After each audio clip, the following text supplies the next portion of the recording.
चलिए आज हम आपको ऐसे डिजाइनर ब्लाउज की कटिंग बताने जा रहे हैं जिसके बैक और फ्रंट में पूरा वर्क दिया हुआ है, आस्तीन में भी वर्क दिए हुए है। इसे कैसे काटना है। ऐसे कपड़ों की कटिंग के लिए सबसे पहले आप कपड़े को बराबर रख लेना। रखने के बाद जहाँ से ये शोल्डर का निशान जो दिया हुआ है इसकी दूरी को पहले नाप लेना। जैसे ये बोट नेक के शेप में इनका गला दिया हुआ है, गला और ये डिजाइन दी हुई है, तो आप इसी के आधार पे पूरी कटिंग को करोगे। जैसे इनका शोल्डर जितना भी आ रहा है, जैसे ये 14.5 इंच का शोल्डर आ रहा है, यहाँ से लंबाई 16 इंच की लंबाई आ रही है। ये हमारा सामने का हिस्सा हुआ। इसमें भी हमें टक्स वाला ब्लाउज ही तैयार करना है। यदि हम किसी कटिंग में यदि इस कपड़े को काटेंगे तो ये वर्क कट भी जाएगा। तो यहाँ से सबसे पहले हम इनका शोल्डर निकाल लेते हैं। शोल्डर जितना भी रहेगा उसका हाफ करेंगे। पूरा वर्क को ले रहे हैं तो ये 15 का इनका शोल्डर आ रहा है, तो 15 का पहले हाफ कर लिए। यहाँ से इसकी लंबाई ले लिए, 15.5 इंच की लंबाई आ रही है। ब्लाउज की लंबाई कंप्लीट 16 का कटिंग कर रहे हैं। बनने के बाद ये 15 का बन जाएगा। ये 16 इसकी लंबाई का हो गया। शोल्डर इनका 7.5, 15 है तो 15 का पहले हाफ किए। जितना भी शोल्डर आ रहा है इससे पहले हाफ कर लेना है। ये बोट नेक में ही इनका गला बनेगा। यहाँ से हम आर्म होल के लिए लंबाई लेंगे। आर्म होल के लिए लंबाई यहाँ से 6.5 का ले लिए। चेस्ट इनका 42 है तो 42 का पहले 4 से किए। 10.5 इंच का फिटिंग नाप है। 1.5 इंच सिलाई मार्जिन के हिसाब से बढ़ा के लिए तो 12 इंच का सीना चौड़ाई निकल गया। कमर 36 का है तो 36 का पहले 4 से किए।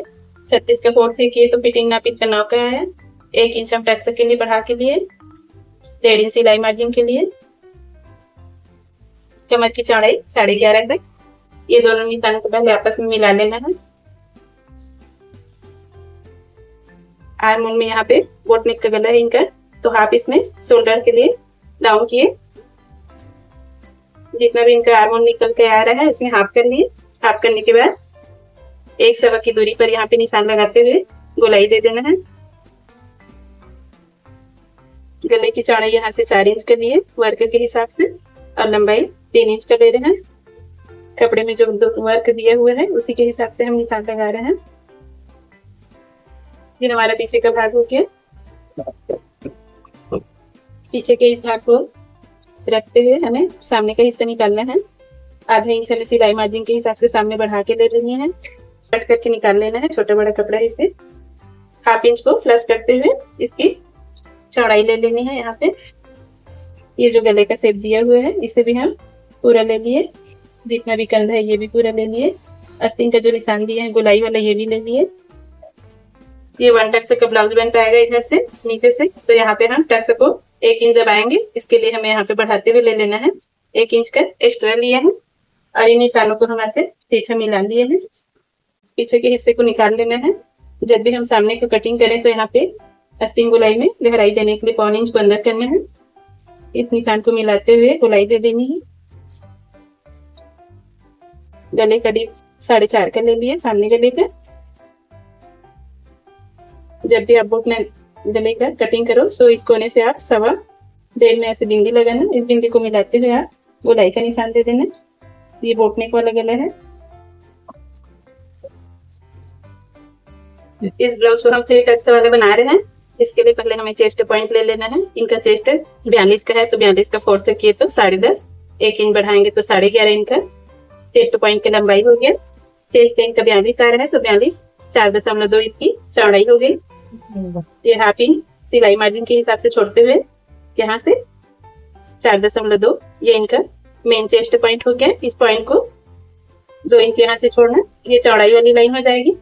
यहाँ से आप 1 इंच बस माइनस कर देना। ये लंबाई की लाइन हो गई।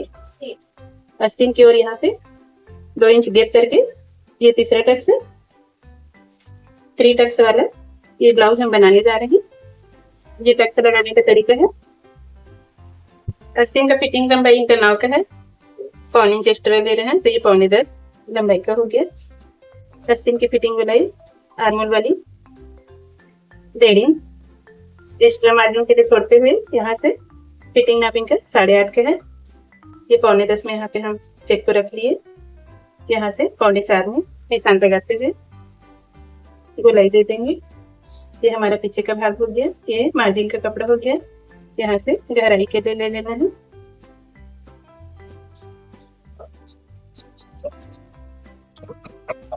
एक हिस्से को निकालते हुए ये गहराई वाली कटिंग कर देनी है। अस्तर कपड़े को इस तरह जमाते हुए हमें कटिंग कर लेनी है।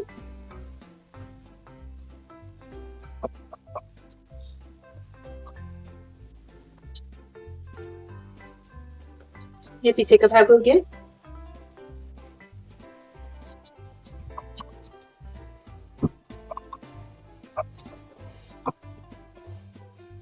ये जो राउंड का कपड़ा है इसे भी हमें कट करके निकाल लेनी है। यहाँ से बीच से ऐसे काटेंगे, आधे इंच की दूरी में पूरी गोलाई से कट कर लेना है।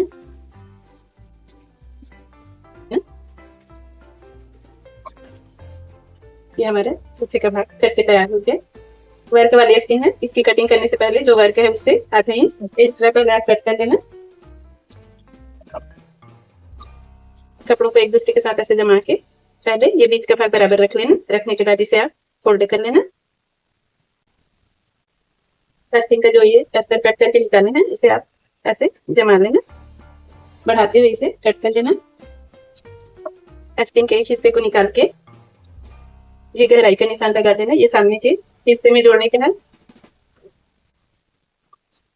ऐसे ही कटिंग सिलाई वीडियो देखने के लिए सिलाई वाली दीदी को लाइक, फॉलो और सब्सक्राइब करें।